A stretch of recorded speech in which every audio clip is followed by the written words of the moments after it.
Good morning mga kapakner, panibagong araw at syempre panibagong vlog. Ayan, nakasabay na naman tayo. Sabay tayo kay Makmak. Ayan o, si Ebi. Saan ba galing si Ebi? Ha? Sa bahay? Sa bahay ka galing? Bahay nung ano mo yun,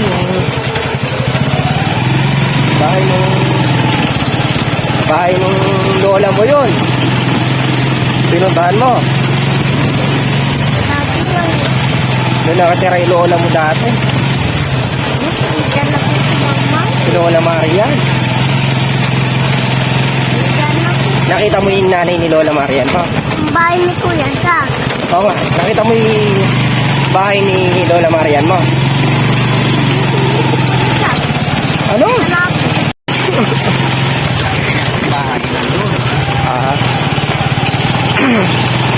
Kaya mga kapakner natin, tatanaw na natin yung wind farm. Bali si Makmak kagabi, pinapunta ko doon sa bahay, doon na lang sila natulog ko. Binaklas namin yung motor ng kapatid na yun ang gagamitin kong service ko. Panglusong-lusong dito sa Linta. Ayusin namin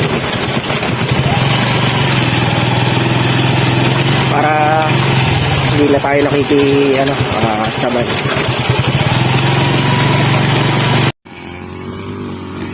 So mga kapakner, dito na nga tayo sa Link Farm. Medyo tinanghali tayo ng lusong.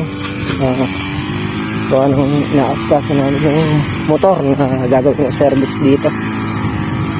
Yan din na lang nga namin dito para malinis. Puro langis na natuyo.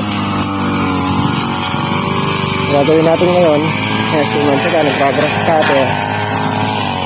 Tatapos tayo dito sa may sitawan.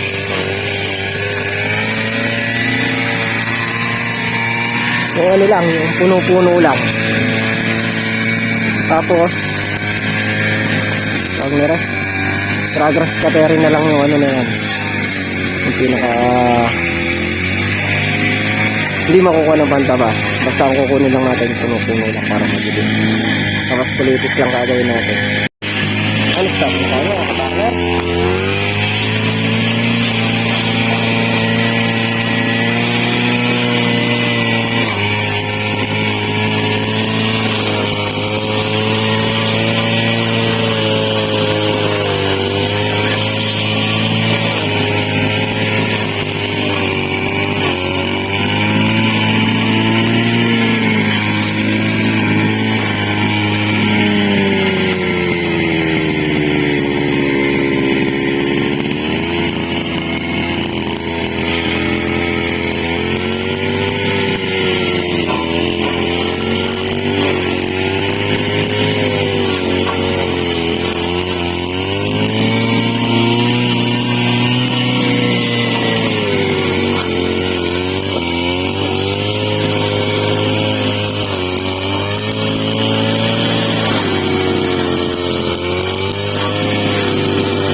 mga kapartner at dalawang tubig na kami sitaw tapos isang tubig na sili.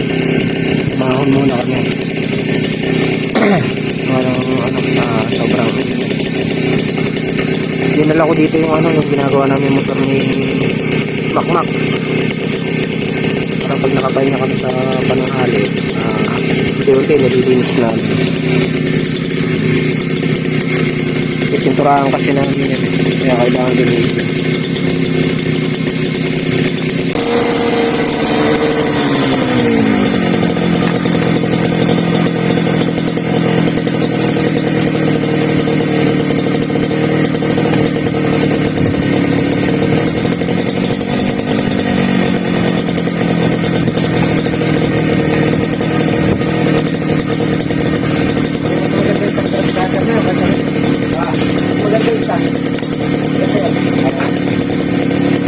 China lang to eh.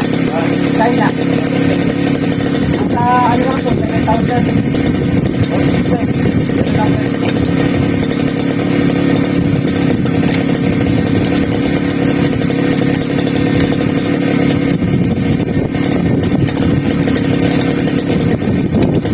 Baka sa rola, sa 5 lang.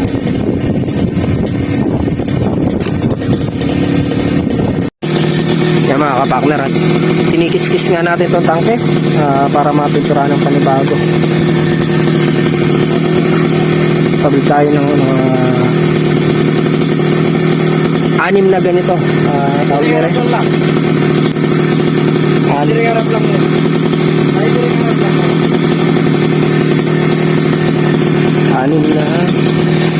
Anim na Pilox, 3 black, isang gray para dito sa pakabayo. Pero kukulangin pa rin to. Gawa ng konti lang ang laman nito eh.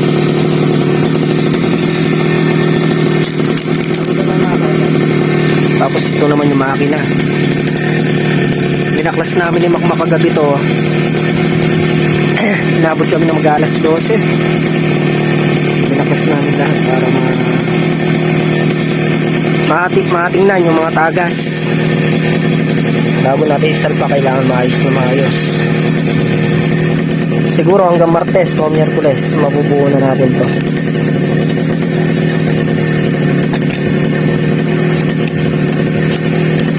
Ito na yung panibago natin service dito sa Bukid.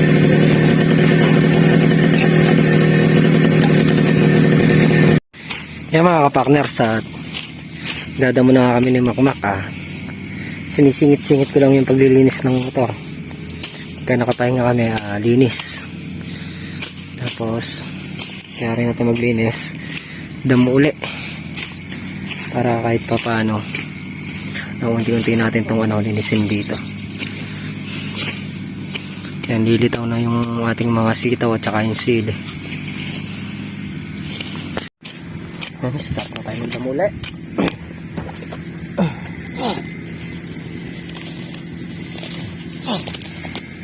Unti-unting mangyayari, madamuhin sa sita. Basta't sinipagan lang ang kailangan gawin. Huwag malipinig, malilinis din iyan.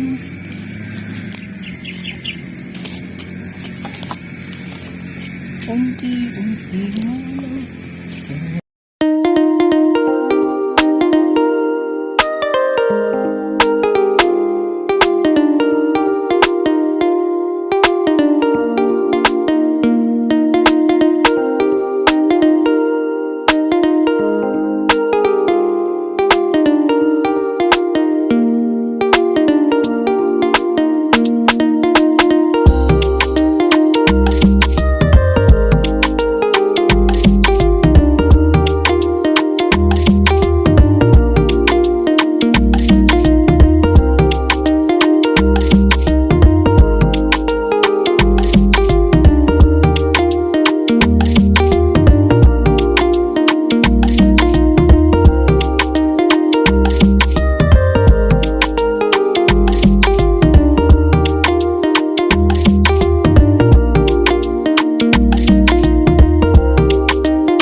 mga kapakner, at na-spray na natin yung tangke.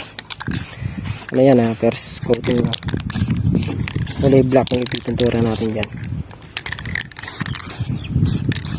Ayan na, linisin muna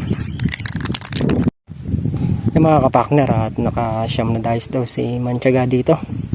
Kaya naman bali 5 dayos. Bali bukas na lang natin itutuloy yung pagdadamo.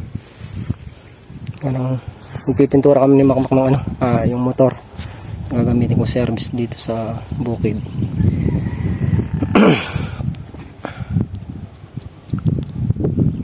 Uwi kasi si Makmak, kaya kailangan maaga. Kaya nabaklas namin yung tawag niya rin. Babaklasin pa kasi namin yung mga swing arm. Nabaklas namin yun, napinturahan. Sa susunod na araw na lang namin ikakabit. Yan tangke, naka first coating pa lang yan. Pipinturahan pa natin ng ibang kulay yan. Yung mga kapakner, nagtanim pala silang upo dito. Yung tira namin upo kahapon. Marami din daw yung natamnan. Tulungan natin magtabon si Makmak. Kaya rin ito, sisibat na kami. Linggo naman ngayon, kahit maaga tayo umuwi, bukas bawin na lang ulit. Aalasin ko na rin.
Yung mga kapakners, yari na kami magtabo ni Makmak. Tara Mak. Yung mga kapakner, nalinis na namin yung makina. Kakarga ko sa kolong-kolong ni Makmak para maiuwi sa bahay. Tapos titirahin namin ngayong gabi. Yung mga kapakners, at dito na nga tayo sa bahay. Bali umulan ngayon, sakto lang tayo nakauwi, lumakas yung ulan. Ngayon na yung spray naming tangke. Ganyang kulay na lang daw ang gagawin namin, sabi ni Mrs. Kapakner. Bali papatungan pa natin ng isang gray. Tapos meron tayong pampakintab para hindi siya kumupas yung kulay niya. Hindi tayo pampakintab. Tapos itong mga binili natin kulay black, siguro ilalagay natin doon sa swing arm, sa body, tapos sa makina siguro, tsaka doon sa mga shock. unti-unti lang at ayusin ko yung ano. Importante ngayon ay mapagana muna natin, mapaandar. Maandar naman siya, kaya lang ang ibig ko sabihin na importante maikasan natin para magamit natin pang ano, pang service doon papunta sa bukid. Para hindi na tayo sabay. Tsaka maganda rin kasi yung may ano, sariling sasakyan, single. Mabilis yung biyahe kapag ka naka-single tayo. Gawa ng karaming ginagawang kalsada dito sa amin. Kabilaan, Hacienda, tapos San Vicente. Kagabi naipit kami sa traffic, ang tagal. May 1 oras kami nakatambay doon. Kaya kung naka-single tayo, nakakalusot-lusot tayo. Mga partner, medyo maliwaliwanag na ng konti. Sakto yung ulan na yan, gawa nung nagtanim kami ng kanina, upo. Sakto. Nakapagdilig pa sa mga halaman. Bukas baka magpataba. Yung mga kapakner, yan nga po yung nagawa natin ngayong araw. Nakapagdamo tayo ng ilang tudling, tapos nakapagtabon pa tayo ng yung tinanim nilang upo. Tinanim ni Makmak tsaka tapos ng upo. Tinabunan natin kanina, tinulungan natin si Makmak. Muli po, patuloy po ako nagpapasalamat sa suporta po at tiwala na pinagkakalog niyo po sa bawat channel namin. Lagi po kayo mag-iingat and God bless. Bye.